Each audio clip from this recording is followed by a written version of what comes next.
NBA free agency has been ridiculous. What's going on, y'all? 5 Sports Talk back at it with another video talking some more NBA free agency because it has seemed to take over the entire sports world.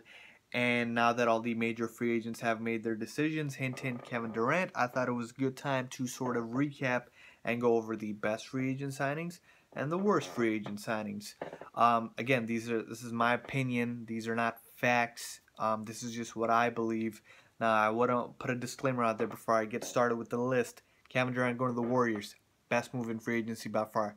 Any team that adds Kevin Durant is obviously getting exponentially better. I don't need to insult your intelligence by bringing up Kevin Durant in the list, so I don't want to put that in there because that's obviously a good move. These are more of the under-the-radar type of good moves or bad moves that people may not have seen or paid much attention to. So without further ado, let's get started. I'm going to go backwards, and this is no particular order. I'm going to start with the worst free agent signings. Brooklyn Nets, they gave Tyler Johnson 4 years, $50 million. 4 years, 50. They need to move back to New Jersey because the people in Brooklyn's front office clearly have no idea what the hell they are doing. They gave Tyler Johnson 4 years, $50 million. Tyler Johnson is a glorified bench player. Look, I know he's he had a nice, decent year last year, but he should not even be sniffing this contract. I don't know what the Brooklyn Nets were thinking, like I said. He's probably going to be Jeremy Lin's backup again. No idea here. Just a horrible contract overall, and the Heat obviously will not match. Next up, the Pelicans.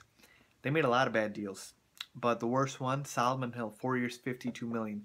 This guy averaged 4.2 points per game last year for the Indiana Pacers. Another glorified bench player, scrub player, role player, whatever you want to call it. Solomon Hill should... I was surprised if Solomon Hill would get half of that, and I'm looking at my notes here because I still can't believe he got $52 million. Good Lord, Solomon Hill. I don't know what the Pelicans are doing. Sorry, guys, I'm in disgust right now. Next up, let's move on with the list. Ian Mahinmi. The Wizards gave this guy 4 years, $64 million. Ian Mahinmi, a perennial backup for his entire career. I know he started for the Pacers last year, but that's because they had no bigs. Ian Mahinmi got $64 million from the Wizards, and he's going to back up Marcin Gortat. So disappointed in the Wizards right now. Let's move on. Ryan Anderson, Houston Rockets, 4 years, $80 million, $20 million per. I'm convinced the Houston Rockets just don't want to play defense this year. I think Mike D'Antoni, with their hiring of D'Antoni, they're just like, you know what? We already have James Harden. We hired D'Antoni. Let's just not play defense this year. Let's only play one side of the floor. So they hired Ryan Anderson. Great shooter. Amazing shooter, by the way. Great on offense. Can't guard anybody. So he's a revolving door on defense. So with that being said, Ryan Anderson, yeah. Next up, and this isn't a horrible signing, but I still put it in there. Timofey Mozgov, 4 years and $64 million from the Lakers. The only reason I put it here, because I don't believe it's a horrible signing. The Lakers needed bigs, and Mozgov is a skilled post big man. He can still defend. He's very solid. He's not horrible. The problem I have is the contract here. Because Andrew Bogut, with the Warriors getting Kevin Durant, you could have gotten Andrew Bogut for peanuts. The Lakers would not have to shell out this much money. There were a lot of other big free agent centers. I believe they grossly overpaid for Mozgov when they didn't need to. So that being said, let's go to the best free agent signing. Let's start with Al Horford, a big name. The Celtics paid 4 years, $113 million for Al Horford. Listen, he was going to get the max anywhere he signed, so the money, it's not an issue. The best part about this signing that I like is the Celtics desperately need a post presence and an interior scorer, and that's what they got in Al Horford. Amir Johnson, Jonas Jerebko, Jared Sullinger, these guys weren't going to cut it. Al Horford legitimizes their post presence, and he's going to really help down there, so I like the signing for them. Next up, an underrated signing, Ish Smith to the Pistons for 3 years and approximately $18 million. Very good bargain. Ish Smith. You see a guy like Tyler Johnson got $50 million. Ish Smith gets 3 years and $18 million. He's only 27 years of age. That's what I call a bargain right there. And the Pistons got a steal in Ish Smith, who played very well for Philly last year. He's going to be a great backup to Reggie Jackson. So I really like this move for the Detroit Pistons. And then we have Mirza Teletovic, 3 years, $30 million.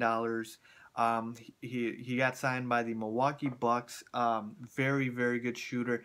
I like Teletovic at this price versus Ryan Anderson at his price tag of $20 million per. Teletovic does the same thing, and you can get him at half the cost. He's a three-point shooter as well who does not play much defense, but you get him at half the cost. So Mirza Teletovic, nice signing by the Milwaukee Bucks. And then we have Al Jefferson. Al Jefferson signed by the Pacers for the same contract, 3 years, $30 million. He's a nice backup big. He can provide some bench scoring for them. Centers are getting grossly overpaid, so they got Al Jefferson at a steal, and he's going to provide some good bench scoring. Finally, I have Rajon Rondo with the Chicago Bulls. 2 years, $28 million. Again, I got to compare it to the Tyler Johnson deal. $28 million for Rondo, $50 for Tyler Johnson. I know Rondo is a polarizing player. He's been a head case in the past few years, but you got to admit the talent, and the Bulls got a steal here. And just a 2-year deal, so if Rondo doesn't work out, they can let him go. The second year is, I believe, partially guaranteed. So I do believe the Bulls got a pretty good deal here. So that wraps it up, guys. Those are the best and worst free agent signings. Let me know if you guys agree or disagree with any of those, and leave a comment down below if you would like to add to that list or not. Thank you for watching, and don't forget to subscribe.